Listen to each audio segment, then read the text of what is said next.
Hello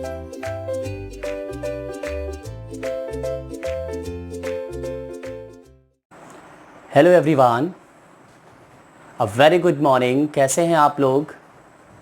सभी का welcome है वरुणा एकेडमी में। आज फाइनली लास्ट वीडियो मैं लेके आ गया हूँ। जैसा कि बहुत दिन से बच्चों का चल रहा था ना कि कब सर ख़त्म होगा, कब ख़त्म होगा, तो फाइनली आज मैं लास्ट वीडियो लेके आया हूँ हेलो एल्केन हेलो एरीन्स का। और इसके बाद क्या होगा, क्वेश्चंस की सीरीज़ होगी, उसका प्लेलिस्ट अलग होगा, ठीक है। हाँ, क्योंकि अभी एक्सरसाइज के बहुत सारे क्वेश्चंस हैं, क्योंकि मैंने इंडेक्स कवर कर लिया, मैंने एग्जांपल्स कवर कर लिए, है ना। हाँ, कोई भी क्वेश्चन ऐसा नहीं है जो आपको लेक्चर्स में नहीं मिलेगा, ठीक। और नोट्स भी मैं आपको देना स्टार्ट कर दिया हूँ। पीडीएफ का मतलब लिंक देता हूँ नोट्स का, तो वहाँ से आप ले सकते हो, ठीक। तो आपको नोट्स भी मैं अवेलेबल करा देता हूँ। और अब क्वेश्चंस की सीरीज़ अलग आएगी, और इसके बाद हम स्टार्ट करेंगे अल्कोहल्स, फिनॉल्स और ईथर्स।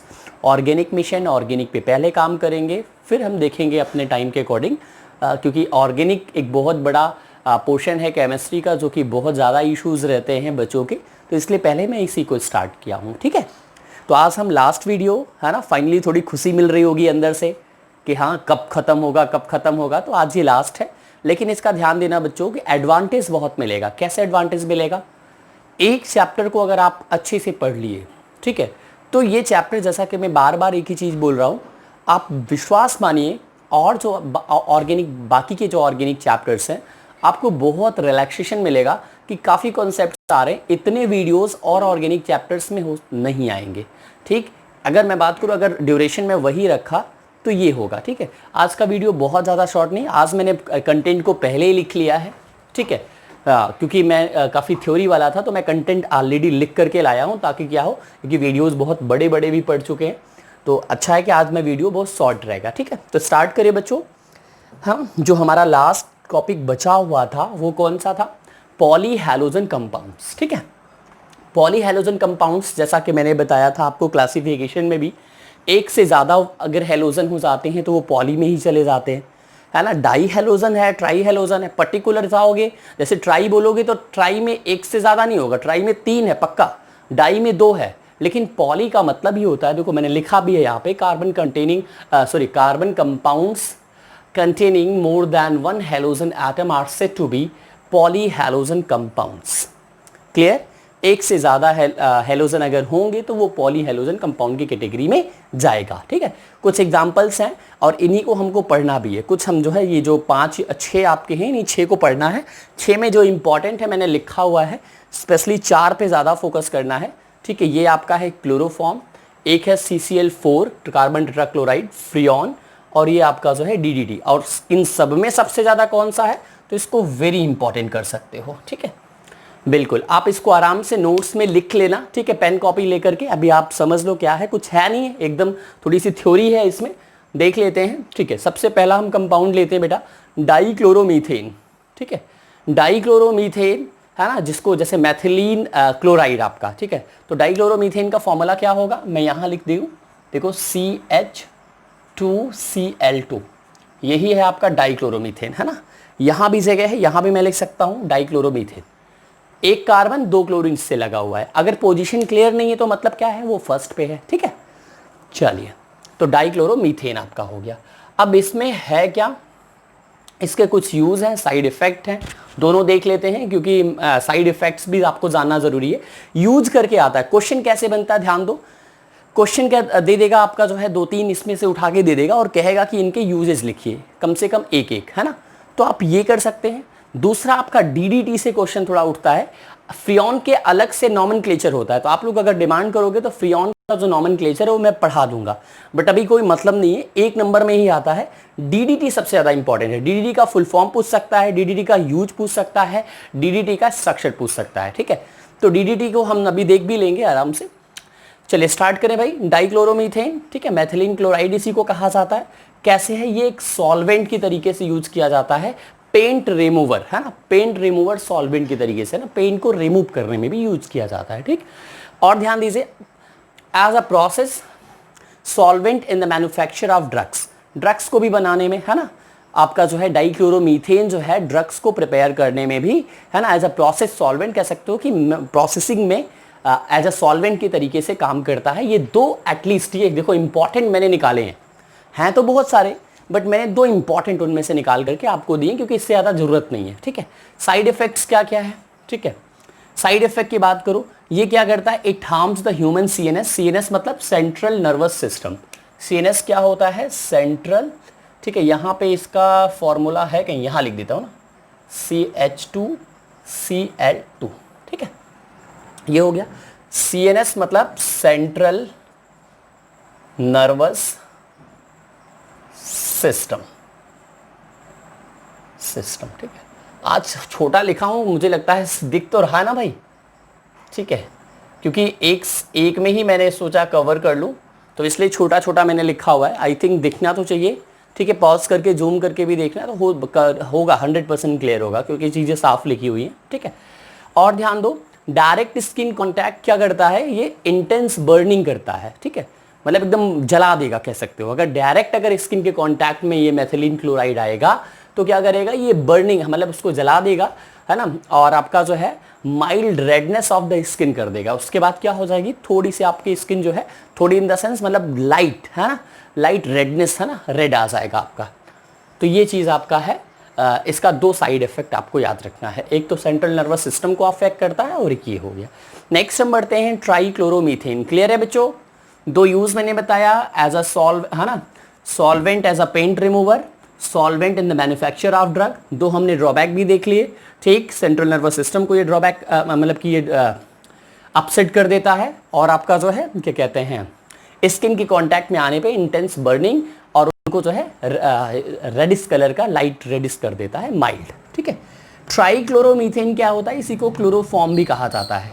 ठीक है, ट्राईक्लोरोमीथेन को क्या कहा जाता है बेटा, क्लोरोफॉर्म कहा जाता है। कहीं ना कहीं फॉर्मूला मैंने लिखा जरूर होगा, देखो ये लिखा हुआ है। ठीक है, ठीक है, क्लोरोफॉर्म का फॉर्मूला होता है CHCl3। ठीक, क्या है भाई इसका यूज देख लेते हैं। ठीक है, सबसे ज्यादा जो मेन यूज है ना, मेजर यूज क्या है भाई क्लोरोफॉर्म का आजकल जो है, जो क्लोरोफॉर्म जो है in the production of freon refrigerant R22। R22 यानी आपका जो है रेफ्रिजरेंट का नाम है ना, जो फ्रियॉन आपका। तो जो मेजर यूज है क्लोरोफॉर्म का नाउअडेज, वो क्या है आपका, प्रोडक्शन जो होता है फ्रियॉन का, और जो कि क्या है आपका रेफ्रिजरेंट R22, ये यूज होता है आपका फ्रीज वगैरह में। तो वहां पे इसका जो है मेन यूज है उसको बनाने में। ठीक है, in the production of freon refrigerant R22 refrigerant, जो फ्रियॉन रेफ्रिजरेंट R22 को बनाने में क्लोरोफॉर्म का मेनली यूज किया जाता है। ठीक है, सेकंड ध्यान देना, it was once use as आप सभी को ये पता भी होगा, है ना, ये कहानी जो सेकंड वाली लिखी हुई है। ठीक है, ये पहले किस तरीके से यूज किया जाता था, यूज किया गया भी था। ठीक है, एनेस्थेटिक इन सर्जरी। भाई सर्जरी में पेन वगैरह, क्योंकि बेहोश करने के लिए, है ना, बिल्कुल बेहोश करने के लिए क्या होता था, पहले तो आपके इतने ये कह सकते हो एक तरीके से टॉक्सिक भी था। ठीक है, तो उतना ज़्यादा तो आपके इक्विपमेंट भी नहीं थे, उतने ज़्यादा मेडिसिन भी नहीं थी, तो वो थोड़ा प्रॉब्लम करता था। तो वहाँ पे आपका जो है पेन वगैरह अवॉइड करने के लिए तो ये आपका जो है क्लोरोफॉर्म यूज किया जाता था। ठीक है, एज अ एनेस्थीसिया की फॉर्म में। तो आपका जो है एनेस्थेटिक वो में बेहोश हो जाता था व्यक्ति, तो फिर आसानी से सर्जरी या ऑपरेशन हो जाता था। ठीक है, तो ये चीज़ आपका है, तो ये वाला। लेकिन अब क्या है, ये टॉक्सिक ज़्यादा था, क्योंकि थोड़ा सा भी ऑपरेशन करना, छोटा भी ऑपरेशन होता था, क्लोरोफॉर्म देना पड़ता था, तो लॉन्ग समय में ठीक है बेहोश रहना, और वो हो सकता है कि कुछ और अदर पार्ट्स को भी वो डिस्टर्ब कर सकता था। ठीक, तो अब आपका लेस टॉक्सिक एनेस्थीसिया यूज किए जाते हैं, इसकी जगह ये रिप्लेस हो चुका है। ठीक, आगे हम बढ़ते हैं। क्लियर हो गया बच्चों। अब नेक्स्ट हम बात करते हैं इसका साइड इफेक्ट क्या है। Breathing about 900 parts of chloroform. ठीक है, breathing about 900 parts of chloroform पर मिलियन पार्ट्स ऑफ एयर। जैसे एयर आपका जो है 1 मिलियन में 900 पार्ट्स जो है क्लोरोफॉर्म का, अगर थोड़े मतलब कि ये आप ब्रीथ कर रहे हो शॉर्ट टाइम के लिए, ठीक है, तो ये क्या करेगा, डिजीनेस लाएगा, फैटिगनेस लाएगा, और आपका हेडेक क्रिएट करेगा। डिजीनेस का मतलब होता है सिर चकराना वगैरह, है ना। ठीक है, तो ये क्या करता है बेटा आपका, अगर ये अमाउंट होगा 1 मिलियन में आपका एयर की क्लोरोफॉर्म जो है, यानी क्लोरोफॉर्म का 900 पार्ट्स 1 मिलियन एयर में, वो क्या करेगा, शॉर्ट टाइम के लिए ब्रीदिंग अगर करते हो तो ये आपका डिजीनेस क्रिएट करेगा, फैटिग मतलब थकान होता है, और हेडेक आप जान ही रहे हो। ठीक है, नेक्स्ट हम बात करते हैं second use, chloroform slowly oxidise होता है एयर के द्वारा, ठीक है। ऑक्सीजन की प्रेजेंस में क्या होता है, क्लोरोफॉर्म स्लोली ऑक्सीडाइज होता है by air in the presence of light to an extremely poisonous gas COCl2, ठीक, इसको कहते हैं कार्बोनिल क्लोराइड कहते हैं, कार्बोनिल है बेटा, ठीक है, कार्बोनिल क्लोराइड कहा जाता है। अब देखो ये इंपॉर्टेंट है, ठीक है, क्योंकि मैंने कहा ना इंपॉर्टेंट ही मैंने लिया है, मैंने वो वाले लिए ही नहीं है, ठीक है, जो आपको लिखना है ध्यान दो, जो आपको जानना भी जरूरी है उन्हीं को मैंने लिया है। क्लोरोफॉर्म क्या होता है, ठीक है, इधर ऊपर तक तो क्लियर है ना भाई, ठीक है, ये आपने देखा ना एनेस्थीसिया के फॉर्म में है ना, एनेस्थेटिक इन सर्जरी, बेहोश करने के लिए जो है यूज किया जाता था पहले, ठीक है, ये वाला भी यूज हमको लगता है क्लियर ही है आपका, ठीक है, कि जो है क्लोरोफॉर्म का यूज क्या होता था, रेफ्रिजरेंट R22 है ना, जो फ्रियॉन ही है, freon as a refrigerant use किया जाता है, ठीक है, उसको उसका प्रोडक्शन करने में मेनली यूज किया जाता था, ठीक। अब ये जो इसका ड्रॉबैक एक मैंने देखा, दूसरा ड्रॉबैक देख लेते हैं, ठीक है, इसका जो कमी है, लिमिटेशन है, देखते हैं क्या है कि ये ऑटोमेटिकली लाइट की प्रेजेंस में जो, ठीक है, ये ऑक्सीडाइज होता है एयर के कांटेक्ट में, ठीक है, और ऑक्सीडाइज होने के बाद जो बनाता है बड़ी खतरीली है ना, बहुत खतरीली कह रहा हूं है ना, खतरनाक गैस है ना, जहरीली गैस आपका जो है बनती है, ठीक है, बिल्कुल जहरीली गैस जो है, या पॉइजनस गैस कार्बोनिल क्लोराइड है ना, COCl2, जिसको फॉस्जीन भी कहा जाता है, जिसको फॉस्जीन भी कहा जाता है। रिएक्शन भी देख सकते हो, क्लोरोफॉर्म ऑक्सीजन है ना, मतलब आपका एयर के कांटेक्ट में लाइट की प्रेजेंस में क्या दे रहा है, COCl2 + 2HCl। तो ये फॉस्जीन जो है ये बहुत ज्यादा पॉइजनस इन नेचर है। कैसे, आप ध्यान दो, 1984 में जो ट्रेजेडी हुई थी भोपाल में, भोपाल गैस ट्रेजेडी 3 दिसंबर को है ना, रात में ये स्टार्ट हुई थी 7-8 बजे के आसपास, वो gas leakage MIC methyl isocyanate के लीकेज से हुआ था, ठीक। तो वहां जो मेथिल आइसो, वो क्या था आपका, वो प्लास्टिसीजस वो कंपनी बनाती, जो प्लांट था वो प्लास्टिसीजस बनाती थी, ध्यान देना। तो वो जो MIC था वो किससे बनता था, तो MIC में जो एक कंपोनेंट तो अमोनिया, दूसरा कंपोनेंट फॉस्जीन, फॉस्जीन से बनता था। अब आप सोच सकते हो उसके लीकेज से इतना बड़ा हादसा हुआ, इतना ज्यादा, आज तक वैसी ट्रेजेडी इंडिया में मानी नहीं जाती है। 3 से 4 लाख लोग उससे है ना, 2.5 से 3 लाख लोग की तो जान गई थी, मतलब कि काफी दिनों तक चलता रहा। इवन आज भी जनरेशन वहां पे बहुत अच्छी नहीं है, ठीक है, उस पर्टिकुलर एरिया में, ठीक है, अफेक्टेड है कहने का मतलब है। तो वो गैस थी फॉस्जीन, तो सोच सकते हो फॉस्जीन कितना खतरनाक है। तो ये फॉस्जीन जो होता है क्लोरोफॉर्म लाइट की प्रेजेंस में ये ऐसे बना देता है फॉस्जीन, ठीक है ना, क्लोरोफॉर्म ऑक्सीजन लाइट की प्रेजेंस में ये बन जाता है, ठीक। तो फिर क्या किया जाए इसीलिए क्लोरोफॉर्म को जो है ना, जो बॉटल होती है उसको देखो ब्लैक कलर की होती है, तो इसीलिए इसको डार्क में जो है रखा जाता है, डार्क में स्टोर किया जाता है, ताकि ये लाइट के कांटेक्ट में ना आए और ये जो है फॉस्जीन गैस ना बनाने पाए, ठीक है। तो ये चीज़ है ना, लैब में टेस्ट वगैरह आप लोग मत करिएगा, ठीक है, क्लोरोफॉर्म वगैरह, ठीक है, टीचर के उससे परमिशन से ही जो चीज़ें वो टीचर कराता है वही करिएगा, है ना। नहीं तो सर ने कहा क्लोरोफॉर्म तो ऐसे है ना, क्योंकि क्लोरोफॉर्म पढ़ा जरूर रहा हूँ, तो ये चीज़ ध्यान दीजिएगा। चलिए भाई आगे हम देखें, समझ में आ रहा है ना, क्योंकि मैंने छोटा छोटा लिखा है ताकि आपको जो है बहुत पूरा एकदम मैं दे दूं पूरा कंटेंट, पूरी बुक में छाप दूं तो मतलब क्या है, ठीक है। तो एकदम इंपॉर्टेंट पॉइंट को मैंने उठाया है, वही आपको दिया है, और मैंने जानबूझ करके आज लिखा ताकि आपको दिक्कत ना हो, है ना, जल्दी से आप नोट करके टाइम भी सेव हो, क्योंकि लिखने में बहुत टाइम लगता मुझे। ट्राई आइडोमीथेन आइडोफॉर्म, ठीक है, इसी को आइडोफॉर्म कहते हैं। क्लोरोफॉर्म हम लोगों ने देख लिया, आइडोफॉर्म देख लेते हैं, ठीक है। ये क्या था, ध्यान दो, एंटीसेप्टिक की तरीके से काम करता था, है ना, बिल्कुल। आइडोफॉर्म एंटीसेप्टिक कहते हैं, जैसे आपका बोरोप्लस भी एंटीसेप्टिक क्रीम है, ठीक। तो एंटीसेप्टिक की तरीके से ये काम करता है, लेकिन एंटीसेप्टिक जो प्रॉपर्टी है ये किसकी वजह से है, क्योंकि ये जो है इसके पास फ्री आयोडीन एटम्स, आयोडीन वैसे भी रिएक्टिव होता है, तो आयोडीन एटम्स की वजह से है, ध्यान देना, ना कि आइडोफॉर्म की वजह से, ठीक है। अगर ये चीज समझूं मैं क्या कहना चाह रहा हूं, एंटीसेप्टिक प्रॉपर्टी जो ये ट्राई आइडोमीथेन की है वो इसलिए है क्योंकि इसके पास due to liberation of free iodine, iodine को ये दे सकता है, इसलिए एंटीसेप्टिक प्रॉपर्टी है, ना कि आइडोफॉर्म, पूरे आइडोफॉर्म की वजह से, बस ये चीज। चलिए आगे चलते हैं। But due to its objectionable smell, iodoform क्या होता है, स्मेल इसकी थोड़ी सी जो है फॉल स्मेल होती है, अच्छी नहीं होती है ना, कुल मिला करके objectionable smell, it has been replaced by other formulations containing iodine, यानी आयोडीन के और सारे कंपाउंड्स हैं तो ये जो यूज किया जाता था इसको अब रिप्लेस कर दिया गया है आयोडीन के अलग बहुत सारे और भी फॉर्मुलेशन, मतलब कहने का मतलब बहुत सारे कंपाउंड्स, डेरिवेट्स ऑफ कह सकते हो ना आयोडीन, उसके द्वारा ये रिप्लेस कर दिया गया है क्योंकि इसकी स्मेल ठीक नहीं थी।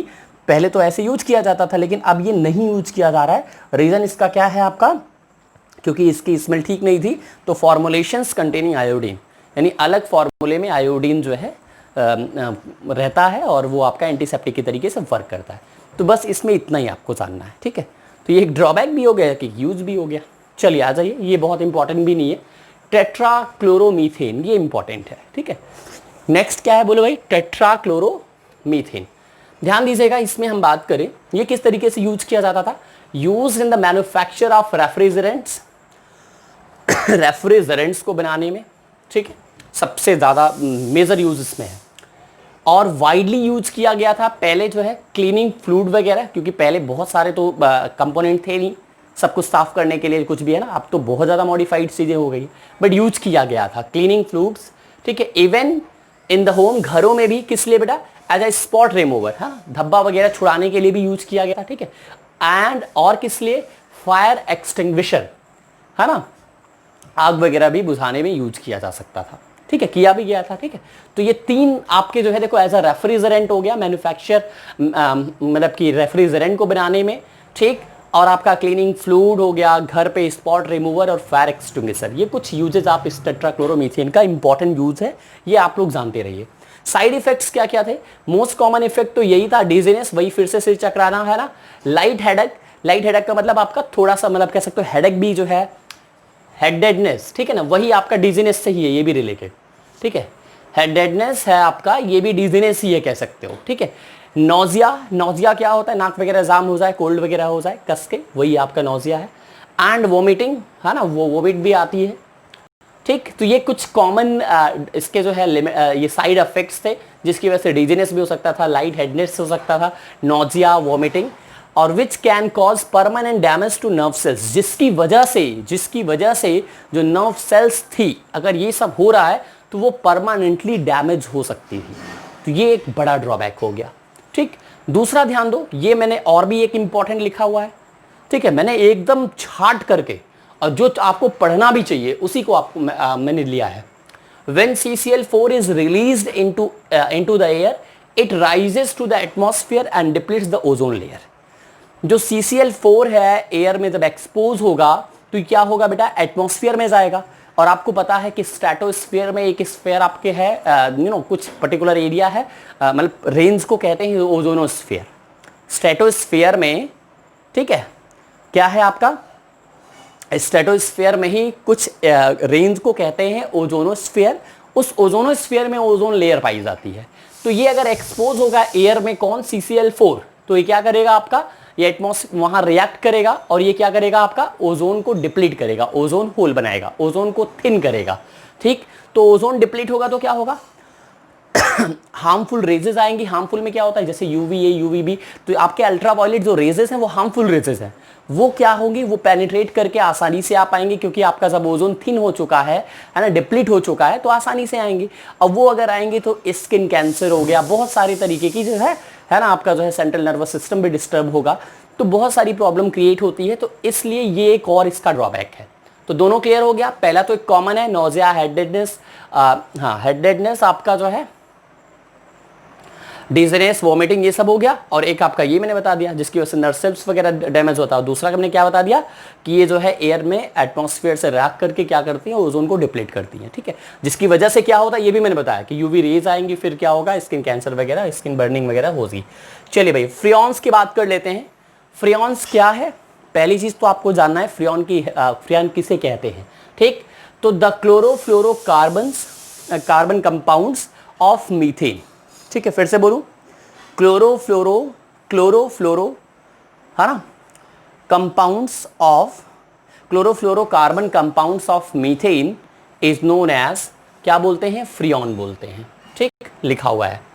The chlorofluorocarbon compounds of methane and ethane, हाँ ध्यान देना दोनों है भैया, ठीक है, मेरे दिमाग से उतर गया, ठीक है। The chlorofluoro carbon compounds of methane and ethane are collectively known as, क्या कहा जाता है, फ्रियॉन्स कहा जाता है।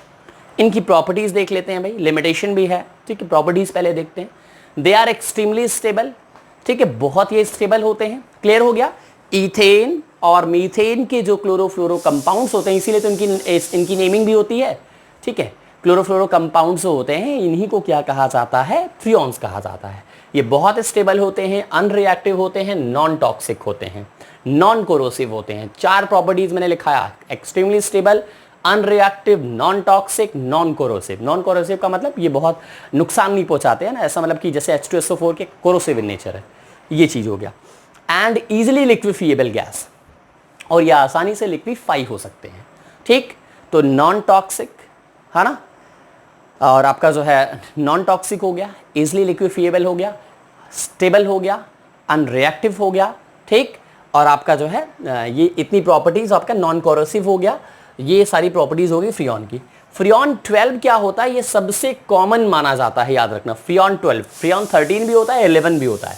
फ्रियॉन 12 क्या है, is one of the most common freons in industrial use which is prepared by CCl4 through Swarts reaction. ये लाइन बहुत इंपॉर्टेंट है, ये जो लाइन है बहुत इंपॉर्टेंट है। फिर से मैं बोलता हूं, फ्रियॉन 12 क्या है, मोस्ट कॉमन फ्रियॉन है इंडस्ट्रियल यूज के लिए, जिसको कैसे बनाया जाता है, कार्बन टेट्राक्लोराइड से स्वार्ट्ज रिएक्शन के थ्रू, है ना। ये हैलोजन एक्सचेंज की रिएक्शन है, स्वार्ट्ज मैंने पढ़ाया हुआ है। तो मेटालिक फ्लोराइड लोगे, मेटालिक फ्लोराइड को CCl से आप रिएक्ट कराओगे, तो ऑब्वियसली क्या होगा, आपका जो है आराम से ये बन जाएगा, क्या बन जाएगा, बोलो भाई, फ्रियॉन बन जाएगा। भाई फ्लोरो कंपाउंड चाहिए, क्लोरोफ्लोरो, क्लोरो तो पहले से ही है CCl4 में, हमें फ्लोरो कंपाउंड चाहिए। जब मेटालिक फ्लोराइड से कराएंगे तो फ्लोरो भी ऐड हो जाएगा। क्लियर। CCl4 मेटालिक फ्लोराइड, यही तो है स्वार्ट्ज रिएक्शन, है ना। हेलोजन एक्सचेंज हो रहा है, क्लोरीन हटेगा, फ्लोरीन जुड़ेगा, तो ये चीज आपका है, ठीक है। क्योंकि फिंकेलस्टीन भी पढ़ाया है, स्वार्ट्ज भी पढ़ाया है। तो फिंकेलस्टीन में क्या होता है आपका, आयोडीन आपका, है ना, वहां पे भी RX ही होता है। X क्या होता है, क्लोरीन और ब्रोमीन होता है, ठीक। तो ये चीज है आपका, हो जाएगा भाई। मोस्ट कॉमन फ्रियॉन क्या है, बोलो भाई, फ्रियॉन 12 है, जिसको कैसे हम लोग बनाते हैं, जल्दी बोलो। कार्बन टेट्राक्लोराइड स्वार्ट्ज रिएक्शन के थ्रू, यानी मेटालिक फ्लोराइड से ट्रीट करके।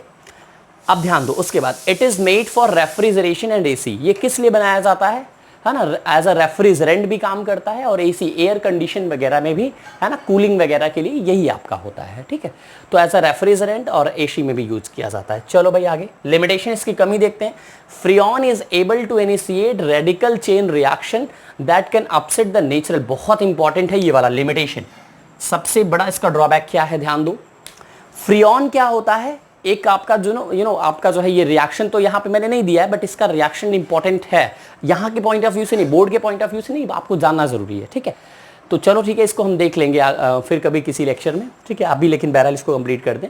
तो क्या करता है ये, रेडिकल चेन रिएक्शन को इनिशिएट कर सकता है, और रेडिकल चेन रिएक्शन को इनिशिएट करेगा तो ओजोन क्या होता है, ओजोन से ये रिएक्ट करता है, और ओजोन कंटिन्यूअसली डिप्लीट करता रहता है। तो जिससे क्या होता है, थिनिंग ओजोन लेयर की बड़ी आसानी से हो जाती है, ठीक है।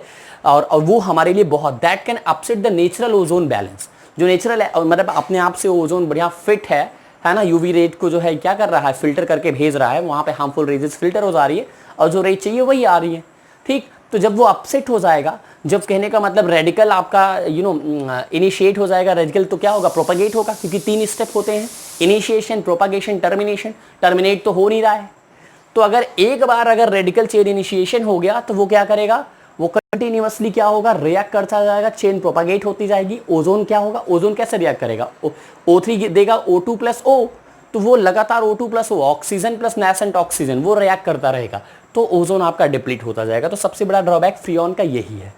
अब हम बात करते हैं 6th, DDT, ठीक।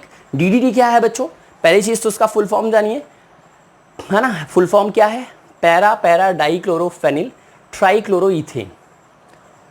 क्या है फुल फॉर्म, बोलो भाई, पैरा डाइक्लोरोफेनिल ट्राइक्लोरोइथेन।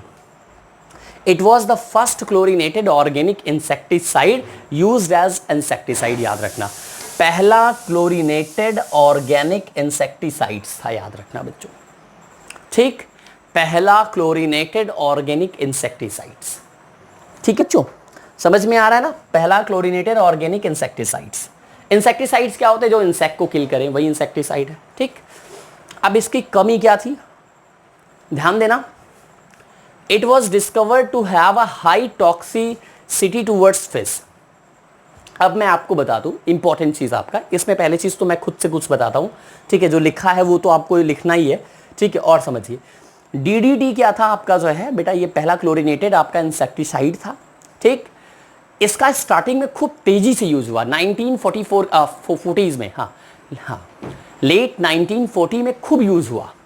और यूज होने के बाद क्या हुआ, बाद में जब पता चला, जब डिस्कवरी आई, तो क्या होता था ये, है ना, डीडीटी जो था, जो फिश वगैरह हैं और फैट सॉल्युबल था, तो भाई ये डीडीटी उनमें ज़्यादा था, तो वो स्टोर होने लगा। और फिश वगैरह हम लोग खाते हैं, है ना, अगर फिश खाएंगे तो फिर वो डीडीटी हमारे हम में आएगा। इवन फिश में भी अगर एनिमल्स को भी वो नुकसान पहुंचा रहा है, तब पर भी प्रॉब्लम थी, ठीक। तो वो जा करके 1973 में तो सबसे पहले यूएस ने जो है ना, यूनाइटेड स्टेट ने उसको बैन कर दिया। वहां तो अभी कंप्लीटली रेस्ट्रिक्ट, मतलब कि आपका बैन है, लेकिन अभी भी कुछ कंट्रीज में ये यूज हो रहा है, ठीक है, कुछ कंट्रीज में यूज हो रहा है, ठीक। ये इवन मच्छर वगैरह को भी मारता था, तो जो वो ऐसे मच्छर को ये किल करता था जो क्या मलेरिया वगैरह फैलाते थे, लाइस जू वगैरह को भी ये किल कर देता था। तो ये काफ़ी इसके यूज थे डीडीटी के, तो इसलिए ये यूज में लिया गया और खूब स्ट्रांगली यूज में लिया गया। तो बाद में जब इसका ड्रॉबैक पता चला, ये देखो लिखा है ना, it was discovered to have a high toxicity towards fish, it was fat soluble and is not metabolised readily by animals. ये आसानी से डाइजेस्ट नहीं हो रहा था, और जब नहीं होगा तो वो क्या होगा, वो बिल्ड करेगा वहीं पे, भाई उसका स्टोर होता चला जाएगा, स्टोर होता चला जाएगा। तो डीडीटी क्या होगा, आपका इंसेक्टिसाइड है, वो आपका एनिमल को भी हार्म करेगा, अगर उसको हम ले रहे हैं तो हमें भी नुकसान करेगा। तो ये सबसे बड़ा इसका ड्रॉबैक आया, क्योंकि ये फैट सॉल्युबल था, हाई टॉक्सिसिटी थी फिश के लिए स्पेशली, और फिश से हम लोग भी अफेक्टेड हो रहे थे। तो ध्यान देना, स्पेशली आपका फिश भी मरेंगे तब पर भी तो प्रॉब्लम है, ठीक है। और फिश लोग लेते ही हैं, और क्या कहते हैं, ये आसानी से डाइजेस्ट नहीं, अगर ये मेटाबोलाइज हो जाता आसानी से, क्योंकि एक स्टेबल कंपाउंड था, देखो लिखा है ना आपने ये, ठीक है, स्टेबल कंपाउंड होने के कारण ये आपका सबसे बड़ा प्रॉब्लम था, ठीक है, ठीक है। ये तो बता ही दिया आपका, और तो कुछ रहा नहीं। अब एक चीज इसमें बचती है, स्ट्रक्चर, ठीक है। तो प्लीज इसको नोट कर लीजिए, स्क्रीनशॉट ले लीजिए, ठीक है, बाद में आराम से लिखिएगा, पॉज करके नोट भी कर सकते हैं, ठीक। नोट्स भी मैं दे ही दूंगा।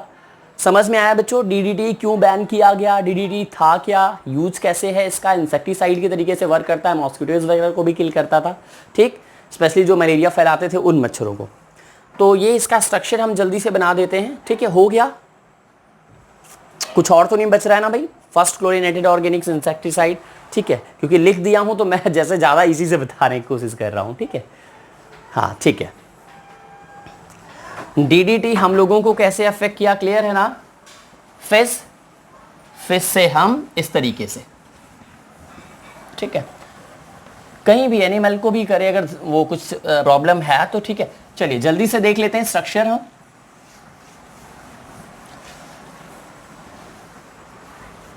स्ट्रक्चर ध्यान दीजिएगा, डीडीटी का स्ट्रक्चर इंपॉर्टेंट है। क्या है भाई फुल फॉर्म, याद है ना, डीडीटी। एक डी भी ध्यान लो, डीडीडी भी होता है और एक डीडीएम भी होता है, ठीक। डीडीटी का फुल फॉर्म क्या है, डाई क्लोरो,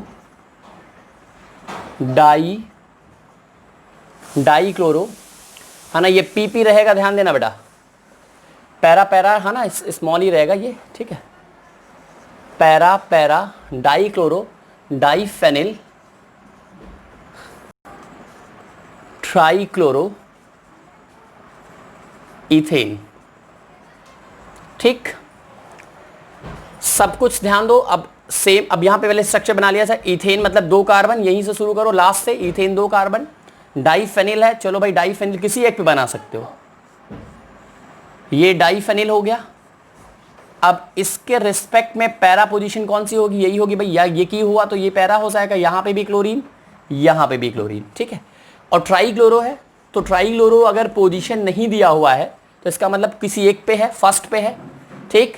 तो ये हो गया देखो ट्राईक्लोरो, और ये आपका हो गया डाईफेनिल, इसका हाइड्रोजन लगा के बैलेंस कर लो, ठीक। फिर से सुनो, कहाँ है, पैरा डाईक्लोरो, ठीक है, para dichloro, diphenyl trichloro ethane. Clear? ये ज़्यादा इफेक्टिव था, ये उसके कंपैरिजन में लेस इफेक्टिव, ये थोड़ा सा और लेस इफेक्टिव। तो सबसे मतलब कहने का मतलब कि ये इसका फुल फॉर्म क्या है? वही आपका पैरा,